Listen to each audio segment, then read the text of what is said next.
დილამშვიდობის თელავის დაახლოებით ცენტრი გიჟდები ამ თელავის თეატრზე, სადაც ჩემი ბავშვობის ყველაზე ლამაზი პერიოდი იყო. ძალიან ბევრჯერ ვარ გამოსული მის სცენაზე და რაღაცნაირად რომ მოვდივარ მახსენდება ჩემი დედიკო, მე პატარა და ჩემი ემოციები და ვისაც გენატრებათ თელავი წავიდეთ, ძალიან ლამაზია, მიყვარს. ფაქტიურად სადაც დავიბადე, იმაზე მეტ დროს აქ ვატარებ ხოლმე. წავიდეთ ახლა სკოლაში. ახლა დილამშვიდობის ცოტა ნაგავი ჩამოვიფერხე, ჩემი ნიკოს გამგზავნილი კაბანაცია. დავაფრიალებ. შემაშვილებმა მითხრეთ. სომეხი არის. ნიკუშა მითხრეთ, ჩიტები არ დაგაჩნდება, ისეთი ლამაზი ხარო. დაჭრელი. ფეხზე არ უხდება ბოტას მაგაზე, მაგრამ მოხდენაზე მე დიდად ავფიქრობ ხოლმე. თავარია ჩემთვის კომფორტი. წავიდეთ, მადლობა გადაუხადოთ თელავის. ეს ვიდეო გავაკეთოთ იმ დამოკიდებულებებზე, რაც სკოლაში არის. ისეთ სენსიტიური და ცოტა მოთავხედო ბავშვებისთვის და არა მე ვიცი ბავშვები რომ სადაც არ უნდა მიიყვანო რომ სკოლაშიც როგორ პედაგოგთანაც არა ყველგან თონს გადიან და რა ვიცი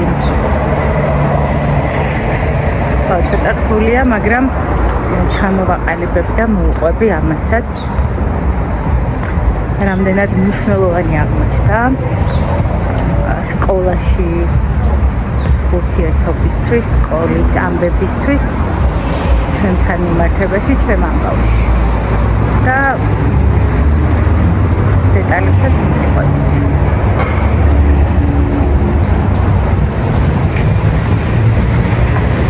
ლამაზი პატარა გოგოა, ნახეთ.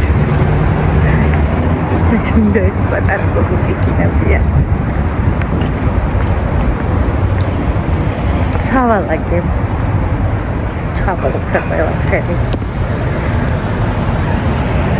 ესე ხარ მივალაგებ ცოტას. არ მახსოვს როგორ დამახვედრე სახლი. გადაბარგებას ვერ ვასწრებ.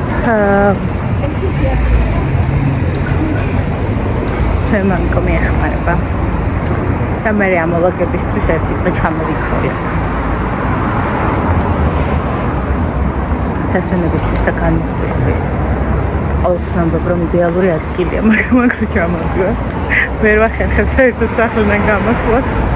აბსოლუტურად. ანუ იმდენი საქმე მაქვს სახლში, რომ ზივე ასაფარი არ შემეშალა სკოლაზე. და ჩვენაც ჩვენი სკოლა. დავედით.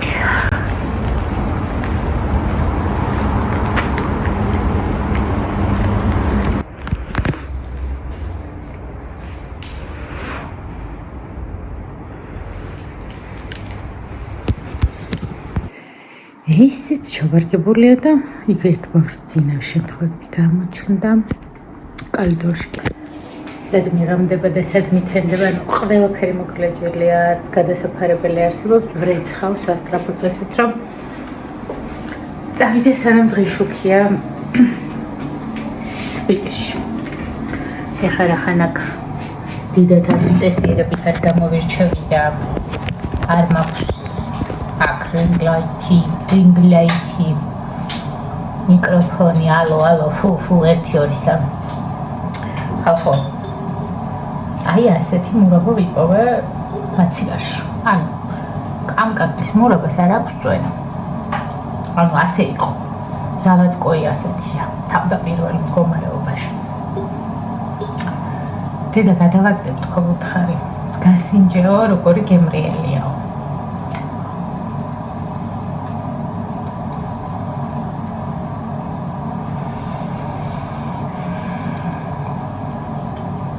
მე მიყვარს სასამთროს მურაბა და კაკლის მურაბა. ანჩენი მურაბები და კომპოტები.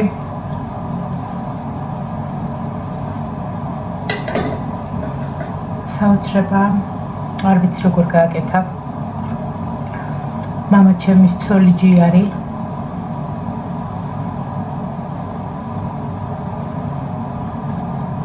შემთხვევით აქ გამოსული ვარ, გადმხელ საიდუმლოდ.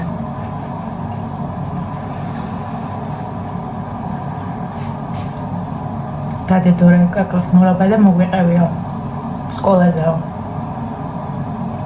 ვერა. ოკეი.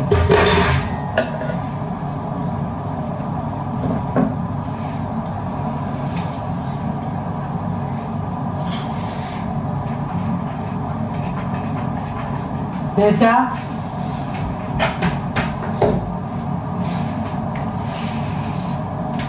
მოუყვეთ ასე ფერმკომენებია.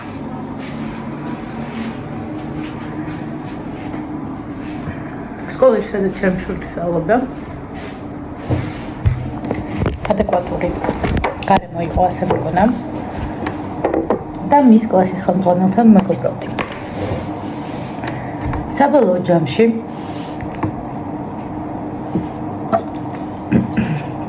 ყველაფერი ისე გამოვიდა, როგორც გამოვიდა. ყოველ საღამოს ვესაუბრებოდი, ვიცოდი რომ ჩემი შვილი კარგად არ იქცეოდა. ვეძებდი ალტერნატიულ გზებს და ვეკითხებოდი რა შვებოდა. საბოლოო ჯამში მივიღე ის, რომ 8 საშემოდგომო გამოყვა. გადმოვიყვანე უცხო ქალაქში, აბსოლუტურად უცხო გარემოში. მეორე დღეა ჩემს ტელეფონზე შემოდის ზარი და დირექტორის ახლობელი ჩემი მეგობარია, ჩვენი უსაყვარლესი გამომწერია და მეუბნება, რომ ნიკუშამ სკოლაში ჩხუბა. და დირექტორმა ასე თქვა, რომ არ გავაჩერებ.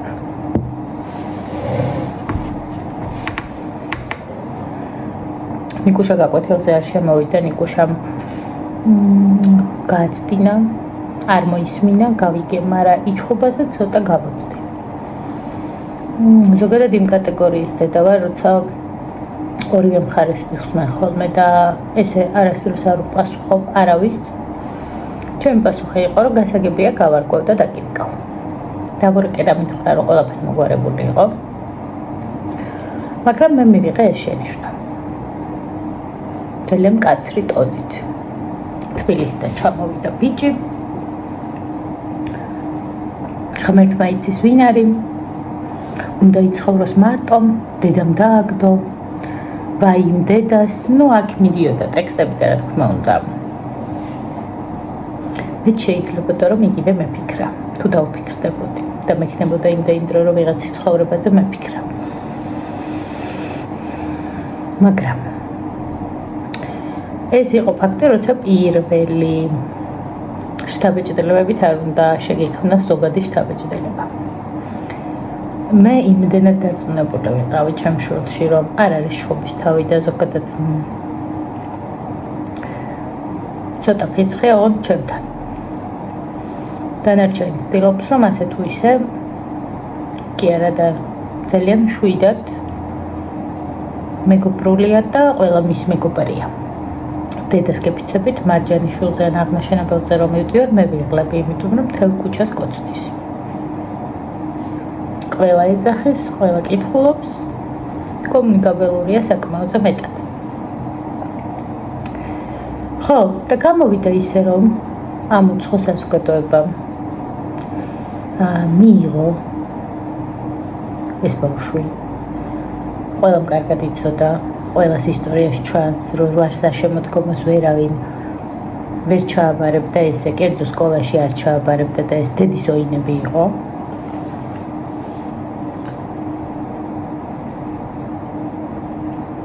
მაგრამ საერთო სურათი გამოვიდა ის, ბოდიშით რაღაც გამეჭედა და მე მგონი ცუდად ვაპარაკობ. რომ ყველამ შეიყვარა, ყველა მოიფერა. ყველა მაგას მიბინა თავი ისე, რომ რა შედეგით დადგა. მე არ მახსოვს, სადღაც მე 6 კლასიდან არც ერთი დღე, რომ ჩემ შვილს არ გაეპროტესტებინოს მასწავლებელი, არ გაეპროტესტებინოს მისი დამოკიდებულება ზოგადი და მისდამი და ეს ერთი წელი იყო ძალიან მშვიდი.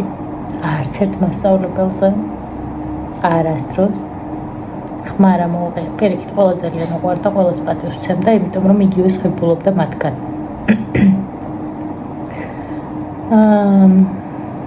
ეს იყო ის რომ გონია რომ სკოლა რომელსაც გაპიარებული სახელი აქვს არ დავმალავ 151 სკოლაში დამყავდა. სადაც დირექტორმა მკითხა რომ შენ როღამე სახში არ ხარ შენი შვილი ვისთან არისო? თვალები ამივიდა შუბლის იქით. ჯერ ხო ამ ხელას ახატავი შუბლი მაგ და წარმიგით აქ რომ მომექცა თვალები მოთხარი უკაცრავად და როგორ ახარ მეთქი. და ვინ გითხრა როღამე არ ვარ სახში თქო.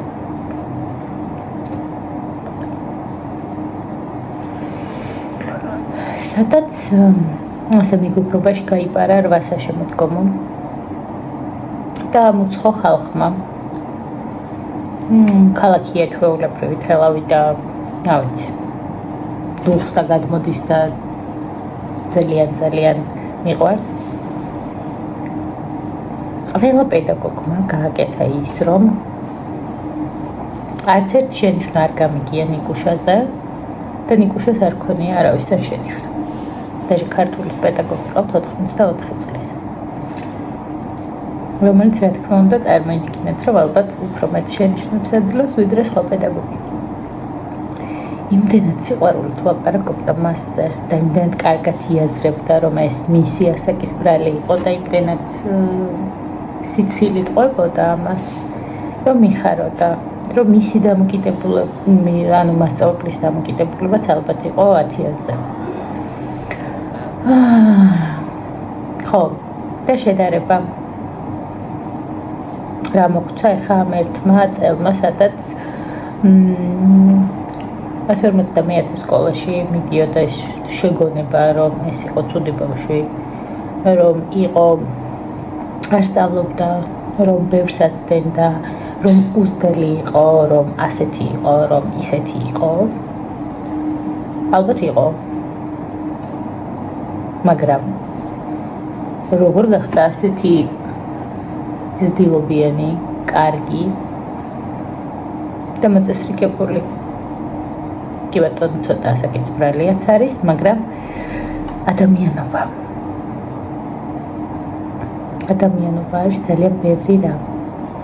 როგორც დამაჯერებ, როგორც მიმიღებ, როგორც წარმომადგენლებ ჩემ თავს, ბავშვს, მეც ზუსტად იგივენაირი აღქმა მაქვს საკუთარ თავზე. მოიტანა ეს ამ ერთმა წელმა ამ უსაყვარლესმა ადამიანებმა თელავის მეოთხე საჯარო სკოლას ძალიან დიდ მადლობას ვუხდი. ქალბატონი ეკატერინია დირექტორი დღეს გვერდია უარი არ ეცალა და ვერ მოუხადე მადლობა, მაგრამ მადლობა ამ ერთი წლისთვის, იმიტომ რომ ჩემი შვილი ჩამოყალიბდა. მიხვდა რომ კარგი ადამიანია, მიხვდა რომ ყველაფერი შეუძლია ჰაგიოგრაფიაში ნიკამ ისეთი შედეგები დადო, რა ვიცი. მიხვდა რომ ხანდახან სწავლაც კარგია, მოსმენის კულტურა აქვს კარგი და ეშველის. ამიტომ ყოველთვის მიკვირდა ხოლმე რომ როგორ შეიძლება თუ ესე ყველა მასწავლებელი ტყუის, თუ ესე ყველა მასწავლებელი რაღაც მაგრამ რა თქმა უნდა დაღვინდა, რა თქმა უნდა ცოტა თვითონ დაჯდა და გაიზარდა და მოხვდა ადამიანებში. სადაც იყო უპირობო სიყვარული კლასის დამრიგებლის მხრიდან, ბავშვების მხრიდან და დირექტორის მხრიდანაც.